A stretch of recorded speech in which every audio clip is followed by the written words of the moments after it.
During my stepson's promotion ceremony, my 8-year-old daughter squeezed my hand so hard, her little nails dug into my palm. "Mom," she whispered, her voice trembling, "can we leave?" I looked down at her, surprised. "Why, sweetheart?" She didn't answer. She only shook her head and stared across the room past the rows of pressed uniforms, polished shoes, and proud family members standing beneath the American flag. Her face had gone pale. That was the first moment I knew something was wrong. But it would not be until we were back in the car 30 minutes later that she finally whispered the words that turned my blood cold. "Mom, you didn't see what Grandma did, did you?" My name is Claire Whitaker, and by then I had learned not to make scenes. I was 32 years old, married to a man named Robert and stepmother, to his son Daniel, who had just earned one of the biggest honors of his young Army career. Daniel was 26, tall, serious, and proud, in the way young soldiers often are when they are trying to prove they belong among older men. He was not cruel to me, not exactly, but he had never called me family. To him, I was simply the woman his father married after his mother died. Robert's mother, Evelyn, made sure everyone remembered that. Evelyn Whitaker was the kind of woman who could smile at you in church while cutting you open with one sentence. She wore pearls to breakfast, never raised her voice, and believed grief gave her permission to rule everyone around her.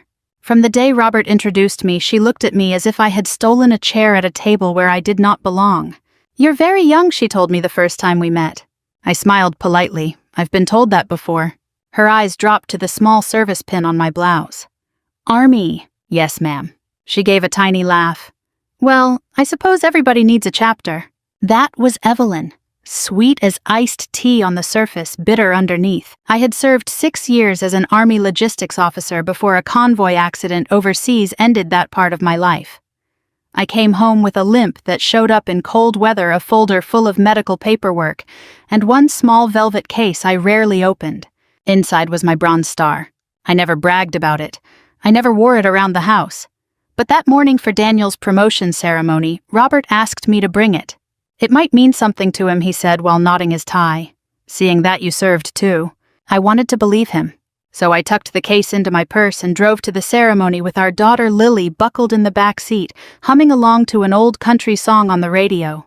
When we arrived, Evelyn was already there. She kissed Robert's cheek. She hugged Daniel. Then she glanced at me and Lily. "Oh," she said, "you came." I held my smile. We wouldn't miss it. For the first half of the ceremony, everything looked beautiful. The flags, the uniforms, the quiet pride on Daniel's face.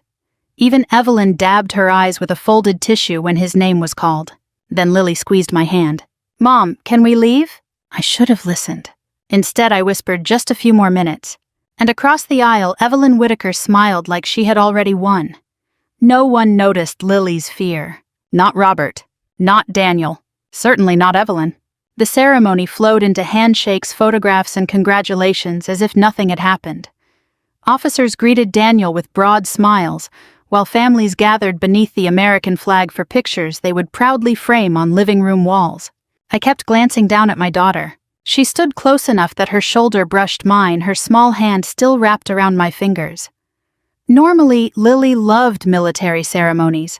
She thought the uniforms looked like something from an old movie, and she never missed a chance to salute anyone wearing stars on their shoulders. Today she wouldn't even look up. "Honey?" I whispered, kneeling beside her. "Are you feeling sick?" She shook her head. "Did somebody say something to you?" Another shake. Before I could ask again, Robert called from across the room. "Claire, family picture?" I forced a smile. "We're coming." Daniel stood proudly in the center, his fresh rank shining beneath the overhead lights. Robert wrapped an arm around his son's shoulder. Evelyn immediately stepped to Daniel's other side before I had a chance. "There," she said brightly. "That's perfect." The photographer looked at me. "And you, ma'am, would you like to step in?" Before I answered, Evelyn smiled. "Oh, Claire can stand with little Lily on the end. It'll look more natural." Natural. Such an innocent word. Yet somehow it always left me feeling like a guest in my own family. I said nothing. At my age, Evelyn should have known better. At mine, I had learned that not every insult deserved an answer. The flash went off 3 times. Daniel thanked everyone for coming. People slowly drifted toward the reception hall where coffee, cookies, and sandwiches waited. Robert stayed busy introducing Daniel to retired officers. I watched father and son laughing together. Part of me was genuinely happy for them. The other part wondered whether either of them had noticed Lily hadn't smiled once all afternoon. When it was finally time to leave, Robert walked us to the parking lot. "You girls head home," he said. "Daniel wants me to stay for another hour." "Of course." He kissed my forehead. Then Lily. "Everything okay, Peanut?" She forced the smallest nod I'd ever seen. Robert smiled, completely convinced. "I'll be home before dinner." As he walked away, I looked back toward the building. Through the glass entrance doors, I caught a glimpse of Evelyn. She wasn't talking to anyone. She was watching us. The moment our eyes met, she smiled. Not warmly. Not proudly. It was the satisfied smile of someone who believed a game had already been won. A chill ran through me, though I couldn't explain why. The drive home was unusually quiet. Normally, Lily filled every car ride with questions. Today, she stared out the passenger side window, hugging her backpack against her chest. I turned off the radio. "Sweetheart?" Silence. "You scared me back there." She kept watching the passing trees. "I promise you won't get in trouble," I said gently. Still nothing. The miles slipped by. Finally, I pulled into our driveway and turned off the engine. Neither of us moved. The silence inside the car felt heavier than the summer air outside. Then Lily slowly turned toward me. Tears filled her eyes. Her tiny voice barely rose above a whisper. "Mom," she swallowed hard. "You didn't see what Grandma did. Did you?" Every muscle in my body tightened. I reached for her hand. "What are you talking about?" She looked toward the house to make sure we were alone. Then she leaned closer. "I saw Grandma open your purse. I saw Grandma open your purse." For a second, I thought I'd misheard her. "My purse," I repeated softly. Lily nodded. When everyone started clapping for Daniel, she picked it up. I frowned. "Are you sure?" "I watched because I thought maybe she was looking for tissues." Lily's voice trembled. "But she wasn't." "What did she do?" My daughter took a shaky breath. She opened the little zipper on the side. Then she took out your blue velvet box. Every drop of color drained from my face. The blue velvet box? There was only one thing I carried in a blue velvet box. My bronze star. I stared at Lily, hoping she would suddenly say she'd made a mistake. Instead, she whispered, she looked around first. My heart pounded. And then, she put it in her purse. I sat frozen behind the steering wheel. "Did she see you?" Lily slowly nodded. "She looked right at me." "What happened then?" She smiled. Lily wiped away a tear. She put her finger over her lips like this. My daughter raised one tiny finger to her mouth. She wanted me to keep it a secret. I felt sick. Number. There had to be another explanation. Maybe Evelyn had mistaken the case for something else. Maybe she'd borrowed it. Maybe. Even as those excuses ran through my mind, another voice reminded me that Evelyn had never once shown the slightest interest in my military service. Why would she suddenly touch something she knew belonged to me? I forced myself to stay calm. "Come inside, sweetheart." We walked into the house together. The silence felt almost unbearable. I set my purse on the kitchen counter. My hands shook as I opened the zipper. Wallet, phone charger, lip balm, notebook, car keys. Everything looked normal. Except for one thing. The velvet case was gone. I searched every pocket. Then I searched again. I emptied the entire purse onto the counter. Receipts scattered across the granite. Pens rolled onto the floor. Nothing. The case had disappeared. I leaned against the counter, trying to steady my breathing. Lily stood quietly nearby. "I'm sorry, Mom." I immediately pulled her into my arms. "No, sweetheart, you've done nothing wrong." She buried her face against my shoulder. "I didn't know if I should tell you." "You absolutely should." I was scared Grandma would be mad. "I know." After a long moment, I kissed the top of her head. "I'm proud of you." That evening, Robert came home carrying a bakery box. "They had Daniel's favorite chocolate cake," he said cheerfully. "We're celebrating." He stopped when he saw my face. "Everything okay?" I looked at him. "My bronze star is missing." His smile faded. "What?" "I had it this morning." "So where is it?" "I don't know." Lily quietly spoke up. "I saw Grandma take it." Robert looked from Lily to me. Then he sighed. "Claire!" The disappointment in his voice hurt more than I expected. "Lily's only 8. I know. Kids misunderstand things." "I watched her," Lily insisted. Robert knelt beside her. "Honey, Grandma loves you." "I know." "She wouldn't steal." Lily looked down at the floor. "I know what I saw." Robert stood. "I'm sure there's another explanation." "Like what I asked?" "Maybe it fell out. It was inside a zipped compartment. Maybe you left it at home." I packed it myself. He rubbed his forehead. Let's not accuse my mother without proof. There it was. Not anger, not denial. Just the familiar instinct to protect Evelyn first. I didn't argue. Not because I believed him. Because I suddenly realized something much more important. If Evelyn had taken my medal, she had done it believing no one would ever question her. And people who think they'll never be questioned usually make mistakes. I intended to find hers. The next morning I called the community center where Daniel's promotion ceremony had been held. After being transferred twice, a cheerful woman named Melissa answered. Good morning, Fort Harrison Events Office. Hi, I said, trying to keep my voice steady. This may sound like an unusual question, but was yesterday's ceremony recorded? It was. My pulse quickened. By security cameras, and by our media team. I glanced toward Lily, who was quietly eating cereal at the kitchen table. I think something important may have happened during the ceremony. Melissa's voice immediately became more serious. Was someone hurt? No. Was there a disturbance? Not exactly. I hesitated. My military medal disappeared while we were there. There was a brief silence. I'm sorry to hear that. I was wondering if anyone could review the footage. We'd need approval from the installation's public affairs office. Family members can't access the recordings directly. I understand. She gave me the number. I thanked her and hung up. It wasn't much, but it was a start. By noon, I'd spoken with public affairs, who politely explained that official ceremony footage focused almost entirely on the stage.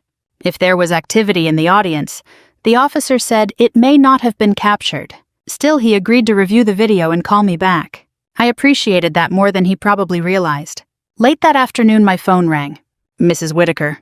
Yes, this is Captain Lewis. I straightened in my chair. We reviewed the ceremony footage. And I'm afraid the audience isn't clearly visible. My heart sank. But I held my breath. There is one moment where your mother-in-law appears to be holding what looks like a handbag.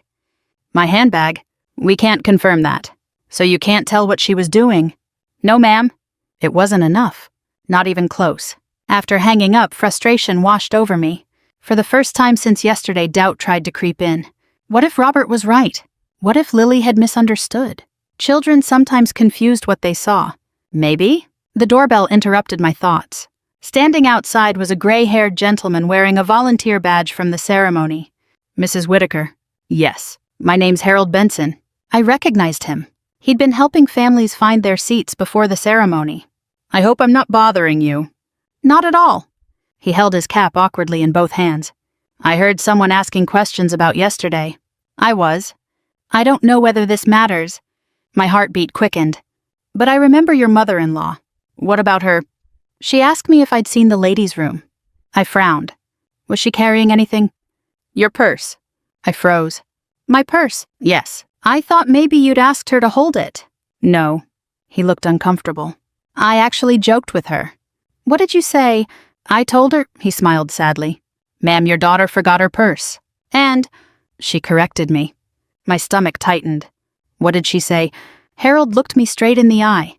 She said, she's not my daughter. The words hit harder than I expected. Not because they were new.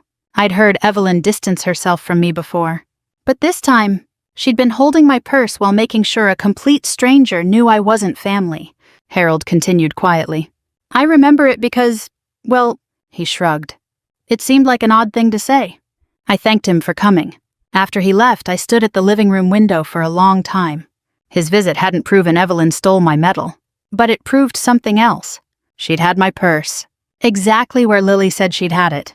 Exactly when my medal disappeared. For the first time, I wasn't chasing a child's memory anymore. I was following facts, and somewhere along that trail, Evelyn Whitaker had made a mistake she didn't even realize she'd made. That night after Lily was asleep, I carried an old storage box down from the hall closet. It was one of those plain plastic containers every family seems to have filled with things too important to throw away but too painful to look through very often. Robert walked into the living room just as I lifted the lid. What are you doing? I want to see exactly what's missing. He leaned against the doorway, still wearing the same expression he'd had since the night before, half concerned, half convinced I was chasing the wrong problem. I still think there's another explanation. I didn't answer. Instead, I carefully removed a faded army binder, several photo albums, and a stack of military records I'd kept since leaving active duty. The velvet metal case had never been stored alone. It had always been part of something much larger. As I sorted through the paperwork, I realized one folder was missing. Not misplaced. Gone. I checked the box again. Then the bookshelf. Then my desk drawer. Finally, I sat back on the carpet. It's not here. Robert frowned. What isn't? The deployment file. The what? The file that went with the medal. He looked confused. I thought you only lost the Bronze Star. So did I. I reached for an old photograph.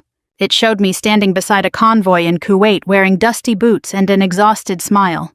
Tucked behind the picture should have been a thick envelope containing copies of my deployment orders, the recommendation for my Bronze Star witness statements, and a handwritten letter from the battalion commander who had nominated me. None of it was there. Robert's expression slowly changed. Are you saying? I'm saying whoever took the medal also took the paperwork. He pulled out a chair. But why? That's exactly what I intend to find out. For the first time since this nightmare began, Robert looked genuinely unsettled. A missing medal could be explained away. Misplaced. Borrowed.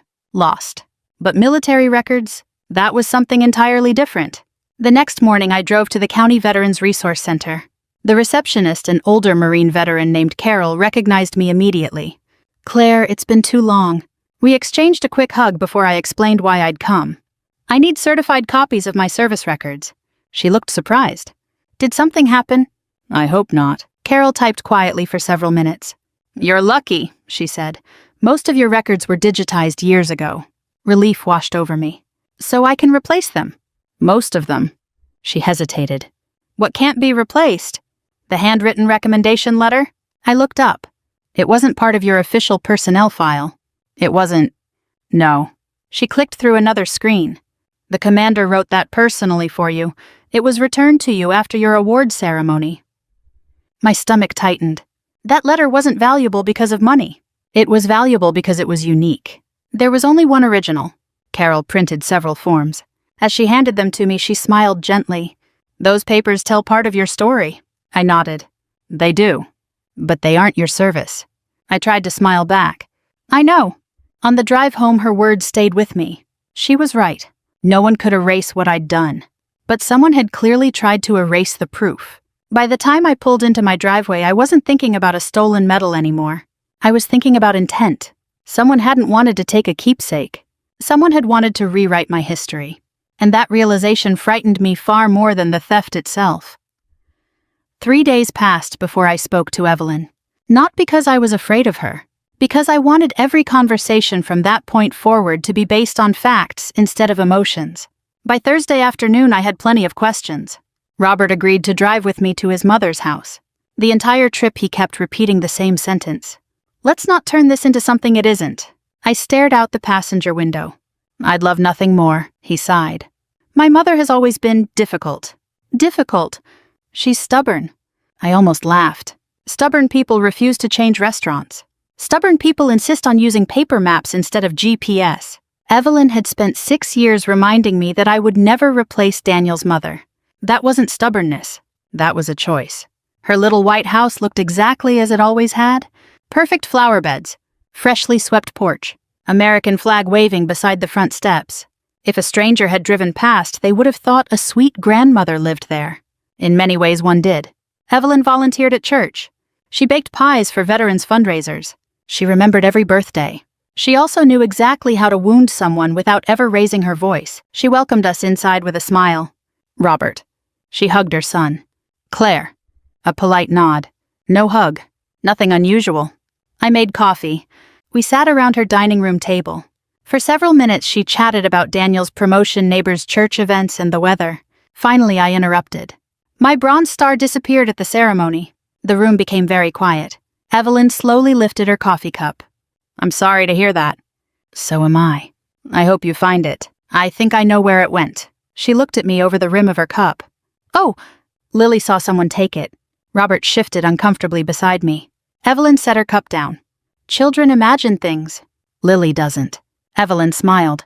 They're all imaginative at that age. I held her eyes.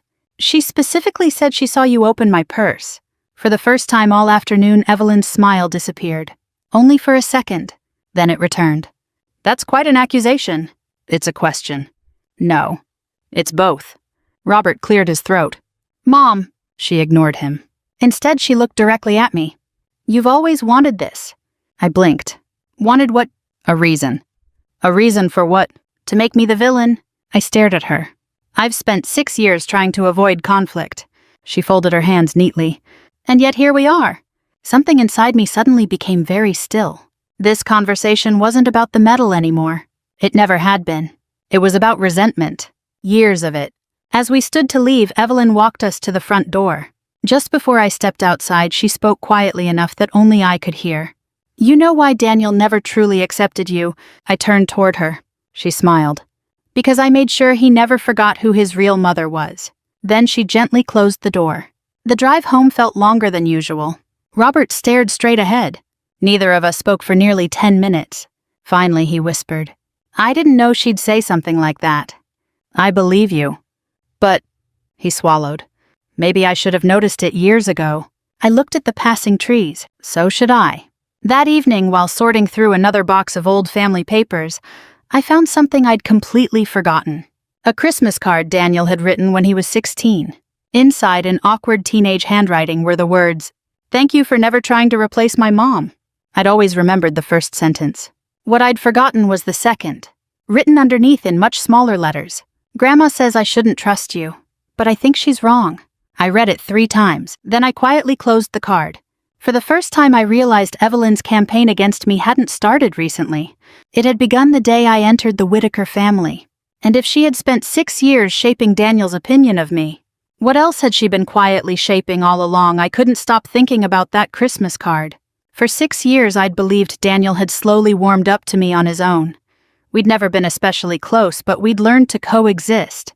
We'd shared Thanksgiving dinners, repaired a fence together one spring, and even laughed over an old fishing story Robert liked to tell. Now, I wondered how many opportunities had been stolen before they ever had a chance to grow. Not by Daniel, by Evelyn. The following Monday, my phone rang while I was folding laundry. Mrs. Whitaker. Speaking. My name is Colonel James Hollister, retired. His voice carried the unmistakable confidence of someone who had spent decades giving orders without ever needing to raise it. I was at Daniel's promotion ceremony. My heart skipped. I remember seeing you, I said cautiously.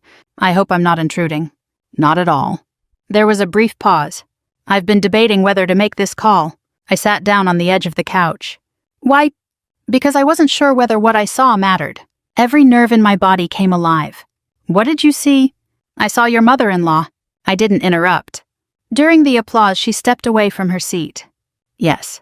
At first, I assumed she was headed toward the aisle, but she wasn't. No, he continued. She walked behind the last row of chairs where very few people were looking. I closed my eyes, picturing the room exactly as it had been. Everyone's attention had been on Daniel. No one would have noticed movement in the back.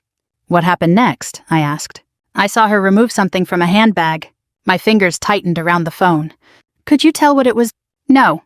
But I distinctly remember a small blue velvet case. For a moment I couldn't speak. Blue velvet. Exactly as Lily had described. I also remember something else. What? She didn't keep it. Every thought in my head stopped. What do you mean? I watched her hand it to another woman. I stood so quickly the laundry basket tipped over. Another woman. Yes. Do you know who she was? I didn't at the time. My heart raced. But I recognized her later. From where? The reception. He cleared his throat. She introduced herself to someone as Margaret Sloane. The name meant nothing to me. I've never heard of her. I hadn't either. So why do you remember it? Because one of the officers standing beside me quietly said. He paused. She's the military memorabilia dealer from Indianapolis. The room suddenly felt much smaller. A dealer. That's right. I thought perhaps she was there because of Daniel's promotion. But now, he didn't finish the sentence. He didn't have to. After thanking him, I immediately searched the name online. Within seconds, dozens of results appeared. Margaret Sloane, owner of Sloane Military Collectibles, specializing in historical medals, campaign decorations, military documents, estate collections. Everything inside my missing folder. Everything Evelyn had taken. I leaned back in my chair staring at the screen. This could no longer be dismissed as family drama. If Colonel Hollister's memory was accurate, Evelyn hadn't hidden my medal in a drawer. She'd handed it to someone whose business involved buying and selling military history. Whether money had motivated her or something far more personal, I still didn't know. But for the first time since Lily squeezed my hand at the ceremony, I could finally see the outline of a plan. Someone hadn't simply stolen my past. Someone had tried to put a price on it, and I intended to find out exactly how much they thought my life was worth. I didn't call the police. I didn't call Evelyn. And I certainly didn't drive to Indianapolis looking for Margaret Sloan. If 6 years in the Army had taught me anything, it was this. When you think someone is hiding the truth, don't announce you're looking for it. Let them believe they're safe. The next morning I called an attorney. Her name was Rebecca Morgan, a former Army JAG officer who now specialized in military fraud and civil litigation. After listening to my story for nearly an hour, she remained silent for a long moment. Finally, she asked one question. "Claire, are you looking for revenge or are you looking for the truth?" It wasn't the question I expected. "I want both," I admitted. Rebecca chuckled softly. "Most people say that." "I've earned the right." "You probably have." Another pause. "But only one of those goals usually leads to peace." I leaned back in my chair. "So what do we do?" "We don't confront anyone. Not even Evelyn. Especially not Evelyn." She explained that if Evelyn had truly transferred my medal and military papers to a collectibles dealer accusing her, now would only give her time to destroy evidence. "We let everyone continue believing you have no proof." That made sense. "So we wait. We investigate." Within 48 hours, Rebecca had already uncovered something I couldn't. Margaret Sloan wasn't just a collector. She regularly authenticated military awards for museums' estate sales and private auctions. She kept meticulous records. If my Bronze Star had crossed her desk, there was a good chance there would be paperwork. Rebecca smiled. "People who run legitimate businesses document everything. And dishonest customers usually forget that." For the first time all week, I felt a flicker of hope. 3 days later, Rebecca called again. "I found something." "What?" "Margaret remembers your medal." My heart skipped. "She does." "Very clearly." "Did Evelyn sell it?" "No." That answer surprised me. "Then why did she have it?" Rebecca hesitated. "Margaret says Evelyn wanted an appraisal." "An appraisal?" "Yes. She asked how much your Bronze Star and supporting documents might be worth." I closed my eyes. It wasn't about honoring Daniel. It wasn't about protecting family memories. She had actually asked someone to put a dollar value on my military service. Rebecca continued. Margaret refused. "Why?" "Because Evelyn couldn't prove ownership." That one sentence changed everything. The dealer hadn't committed a crime. She had done exactly what an ethical professional should do. "What happened after that?" I asked. "Evelyn left with everything." "So the medal never changed hands?" "Apparently not." Relief washed over me. If Margaret was telling the truth, my medal still existed. Somewhere. Rebecca's voice grew more serious. "I've asked Margaret not to contact Evelyn." "Why?" "Because I don't want Evelyn to know we're asking questions." The strategy was working. As far as Evelyn knew, Robert still believed his mother. She believed Lily's story had been dismissed. She believed I was quietly grieving the loss of a keepsake. She had no reason to suspect that a retired colonel, a respected military dealer, and a former JAG attorney had all become pieces of the same puzzle. That weekend, Daniel invited the family to dinner. "Just us," he said over the phone. "I want to celebrate without all the ceremony." I agreed immediately. Rebecca had one piece of advice before I left. "Go." I planned to. "And Claire?" "Yes. Listen more than you talk." "Why?" "Because people who think they've gotten away with something often reveal far more than they intend." For the first time since the promotion ceremony, I wasn't walking into a family gathering hoping to keep the peace. I was walking in prepared to hear the truth. By the time Robert and I pulled into Daniel's driveway that Saturday evening, the sun was beginning to set behind the rows of maple trees lining his quiet suburban street. His home wasn't extravagant. Just a comfortable 2-story house outside Louisville with a neatly trimmed lawn, a basketball hoop over the garage, and an American flag hanging from the front porch. It suited him. Orderly. Disciplined. Predictable. The smell of grilled steaks drifted through the backyard before we even reached the front door. Daniel greeted us with a broad smile. "Glad you made it." He hugged Robert first. Then after a brief hesitation, he gave me an awkward side hug. It wasn't natural, but it was progress. Lily ran straight toward the swing set with 2 neighborhood children. For the first time in days, I saw her smile. I silently thanked God for that. Inside the kitchen, Evelyn was arranging plates as though she owned the house. She looked up when I walked in. "Claire." "Evelyn." You look tired. I haven't been sleeping much. Oh. She smiled pleasantly. Stress can do that. I smiled back. It certainly can. Rebecca's words echoed in my mind. Listen more than you talk. Dinner began pleasantly enough. Daniel described his new responsibilities. Robert proudly asked questions about his unit. Neighbors laughed over old stories. Every few minutes, Evelyn found a way to steer the conversation. She complimented Daniel. Praised Robert. Ignored me. It was almost impressive how practiced she'd become. Finally, Daniel looked at me. Claire, Dad told me you brought your bronze star to the ceremony. I did. I never got to see it. Before I could answer, Evelyn spoke. That's unfortunate. Everyone looked toward her. She dabbed her lips with a napkin. Things get misplaced. The table fell quiet. Robert shifted in his chair. Daniel frowned. What do you mean? Evelyn shrugged. Nothing. I calmly picked up my glass of iced tea. No, I said softly. I think you meant something. She smiled again. I only meant people should be careful with valuable possessions. There it was. Not an apology. Not sympathy. A warning wrapped inside polite conversation. Daniel looked confused. Dad said Claire lost a medal. I did. I'm sorry. Thank you. Evelyn leaned back. Military decorations are sentimental. She paused. But sentiment doesn't always equal truth. The words landed like a stone in the middle of the table. Robert stared at his mother. Mom, she waved a hand dismissively. I'm speaking generally. I met her eyes. No. You aren't. For the first time all evening, her smile faltered. Only slightly. But enough. Daniel looked back and forth between us. What's going on? I answered carefully. My bronze star disappeared during your promotion ceremony. I know. I've been trying to understand how. Daniel glanced at his grandmother. She reached for her water glass. Her hand trembled. Barely. But I saw it. So did Robert. No one spoke for several long seconds. Then Evelyn laughed. A little too loudly. Oh, goodness. She shook her head. I suppose next you'll accuse me. The backyard grew strangely quiet. Even the children outside seemed far away. I simply looked at her. I haven't accused anyone. She blinked. Then why bring it up? Because you did. Another silence. Daniel slowly set down his fork. His expression had changed. For the first time since I'd married his father, I saw uncertainty in his eyes whenever he looked at his grandmother. Not trust. Not loyalty. Uncertainty. And I realized something important. The cracks weren't appearing because of anything I had said. They were appearing because Evelyn could no longer stop herself from talking. People who carry a lie long enough eventually begin defending it before anyone even asks. I didn't need to trap Evelyn anymore. She had quietly started trapping herself. I barely slept that night. Not because I was angry. Because for the first time I believed the truth was finally catching up with Evelyn. Sunday morning my phone rang just after 8. It was Rebecca. I think we've reached the point where we stop waiting. I sat up in bed.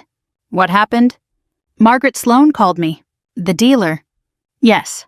I immediately reached for a notebook. What did she say? She found something she overlooked. My pulse quickened. What? When your mother-in-law visited her shop, Margaret made photocopies of every document Evelyn brought in. I nearly dropped the phone. She copied everything. Standard business practice, Rebecca replied. She keeps copies before giving authentication opinions. I closed my eyes in relief. So the paperwork still exists. Copies do. And they're enough. Rebecca didn't hesitate. They're more than enough. An hour later, Robert and I sat across from Rebecca in her office. She spread several documents across the conference table. There are your deployment orders. I recognized them immediately. My commendation paperwork. Correct. My commander's letter. Rebecca slid the final page toward me. I stared at the familiar handwriting. Colonel Michael Anders. The man who had written those words 20 years earlier after our convoy rescued 3 trapped soldiers during a roadside attack. I hadn't seen that letter in years. Now I was looking at a photocopy. Robert quietly shook his head. I can't believe Mom had all this. Rebecca folded her hands. There's something else. She handed us another sheet. It was Margaret Sloan's intake form. Customer name, Evelyn Whitaker. Purpose of visit, request for appraisal of military medal and accompanying documents. Owner of items. There was a blank line. Margaret had written one sentence beneath it. Customer unable to establish legal ownership. Appraisal declined. Rebecca looked at Robert. Your mother admitted the items weren't hers. He rubbed both hands over his face. I don't understand. I think you do, Rebecca said gently. Robert looked exhausted. I just don't want to. Monday afternoon, Rebecca arranged a meeting with Margaret Sloan. The small military collectibles store was exactly what I'd expected. Glass display cases, historic uniforms, flags, old photographs. Everything treated with quiet respect. Margaret greeted us warmly. I've been hoping you'd come. She disappeared into a back office before returning with a sealed evidence envelope. I've kept these copies since the ceremony. She laid them carefully on the table. I never contacted the police because I wasn't certain anything illegal had happened. She looked directly at me. But after Rebecca explained the situation, she slid another item toward me. A business card. On the back, written in blue ink, was Evelyn's handwriting. Please don't mention this visit to my family. Robert stared at the card in disbelief. She actually wrote that. Margaret nodded. She seemed nervous. The room fell silent. Rebecca finally spoke. I think we've established intent. Before anyone could say another word, the bell above the shop door rang. A uniformed investigator stepped inside. Mrs. Whitaker. Rebecca stood. Perfect timing. The investigator introduced himself as Special Agent David Morales from the Army Criminal Investigation Division. He wasn't there to arrest anyone. He was there because forged claims involving military awards and service records could have legal consequences. He accepted copies of every document Margaret had preserved. Then he turned to me. Mrs. Whitaker. His expression softened. Thanks to your patience, we now have a complete timeline. As he sealed the evidence envelope, I realized something that surprised me. I no longer cared about revenge. I cared about accountability. There was a difference. And for the first time since Lily whispered those terrifying words in the car, I believed accountability was finally within reach. 2 weeks later, Rebecca called again. They're ready. I knew exactly what she meant. The meeting wasn't at a courthouse. It wasn't at a police station.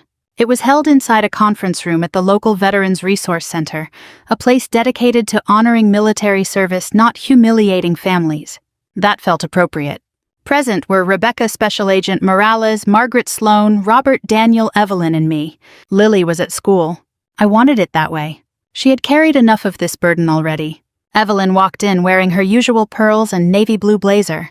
If she was nervous, she hid it well. She sat beside Robert without looking at me. Agent Morales opened a thin file. Mrs. Whitaker. He began looking at Evelyn. Thank you for coming voluntarily. She smiled politely. Of course. He laid several photocopies on the table. I'd like you to explain these. Evelyn glanced down. For the first time since I'd known her, her confidence cracked. She recognized the documents immediately. She looked toward Robert. I can explain. Robert didn't answer. Margaret quietly slid the business card across the table. The one with Evelyn's handwritten note. Please don't mention this visit to my family. Evelyn closed her eyes. No one spoke. Agent Morales remained calm.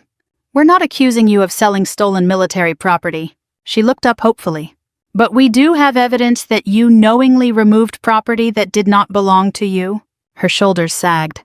I wasn't going to sell it. I finally spoke. Then why take it? Tears began filling her eyes. I hated what it represented. The room fell silent. She looked directly at me for the first time. Every time people thanked you for your service, it felt like they were forgetting my daughter. Daniel stared at his grandmother. Grandma, she continued through tears. I couldn't stand hearing people say how brave Claire was. I wasn't trying to erase your daughter, I said quietly. I know that now. Her voice broke. But I couldn't see it then. Robert lowered his head into his hands. I should have stopped this years ago. He looked at me. I'm sorry. I kept asking you to ignore the little comments. I know. I told myself Mom was grieving. He swallowed hard. I never realized she was teaching all of us how to treat you. Daniel suddenly pushed back his chair. He walked around the table until he stood beside me. For a moment, neither of us spoke. Then he did something I never expected. He hugged me. Not awkwardly, not politely. Like family. I'm sorry, Claire. His voice shook. I believed things about you that were never true. I hugged him back. You were a kid. I should have questioned it sooner. So should all of us. Agent Morales closed the file. Since the property has been recovered and there was no completed sale, this matter will remain primarily civil. Relief spread across the room. Justice had been served. Without destroying what was left of the family. As everyone slowly gathered their belongings, Evelyn stopped beside me. I don't expect forgiveness. I looked at her tired face. You won't receive it today. She nodded. I understand. But, I paused. If you're truly sorry, spend whatever years you have left honoring your daughter's memory without trying to erase mine. She began to cry again. This time, I believed those tears were real. Spring arrived quietly that year. The maple trees outside our house filled with new leaves. Lily was counting down the days until summer vacation, and for the first time in months, our home felt peaceful again. Not perfect. Peaceful.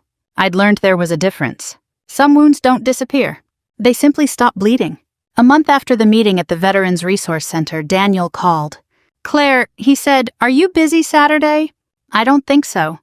I'd like you to come by. Everything okay? There was a short pause. I've got something I'd like to ask you. When I arrived at his house, Robert was already there grilling hamburgers in the backyard, while Lily chased Bubbles with the neighbor's children. Daniel met me on the front porch. He looked nervous.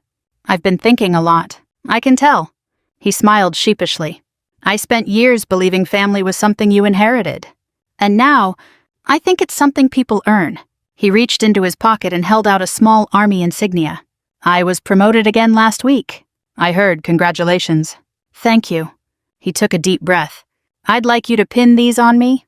For a moment I couldn't speak. In the Army, a promotion pinning isn't just another ceremony. It's deeply personal. The person placing those new insignia on your uniform is someone you've chosen to honor your journey. You sure? I finally asked. He nodded. I've never been more sure of anything. As I carefully pinned the insignia onto his uniform, I remembered another ceremony only a few months earlier, the one where Lily had squeezed my hand terrified, while everything around us seemed perfect. How different life looked now. When I finished, Daniel hugged me. This time he didn't call me Claire. Thanks, Mom. One simple word. 6 years late. Exactly when it mattered most. Across the yard, Robert quietly wiped a tear from his eye. Lily clapped her hands. I knew you'd say it someday. We all laughed. Even I did. A week later, I made one final trip to the Veterans Resource Center. Not to file paperwork. Not to recover evidence. To donate something. I placed certified copies of my service records, photographs, and the commander's recommendation letter into the museum archive. The originals stayed safely with my family. The Bronze Star remained in its blue velvet case, resting in a small wooden box at home. Not because it proved I was brave, but because it reminded me that honor isn't something another person can steal. Before leaving, I noticed Evelyn arranging chairs for a veterans luncheon. She had quietly begun volunteering there every week. When she saw me, she walked over. I still think about what I did every day, she admitted. I imagine you do. I can't change the past. No. But I can spend whatever time I have left doing something worthy of it. I looked around the room. Veterans laughed over coffee. Families shared stories. Young volunteers listened with genuine respect. Finally, I smiled. That's a good place to start. As I walked toward the parking lot, Lily slipped her hand into mine. Mom, yes, sweetheart. I'm really glad I told you. I squeezed her hand, the same little hand that had squeezed mine on the day everything changed. So am I. Children often see what adults overlook. Courage isn't always loud. Sometimes it's the quiet voice of an 8-year-old telling the truth when everyone else is looking the other way. If this story touched your heart, take a moment to reflect on the people who've shown quiet courage in your own life. Share this story with someone who believes honesty, family, and forgiveness still matter.